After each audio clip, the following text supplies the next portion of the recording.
2020లోనే అంటే ఇనాగరేషన్ అయిన మరుసటి రోజు నుంచే ఈ బ్యారేజీ లీక్ అయిన మొదలు పెడుతున్నాయి.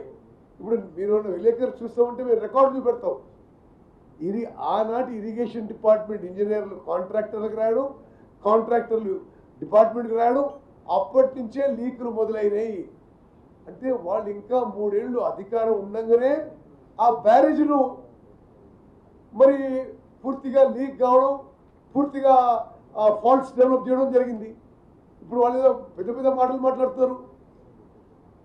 ఆ 3 ఏళ్లలో వాళ్ళు కనీసం ఆ బ్యారేజ్లోని ఎంటీ చేసి స్టోరేజ్ తీసేసి రిపేర్ చేసుకున్నా ఉంటే బహుశా సిచ్యువేషన్ బాగుండేదేమో.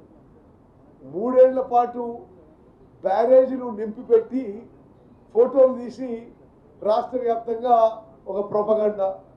దయచేసి విలేకరు మిత్రులు మీరు జాగ్రత్తగా గమనించారు.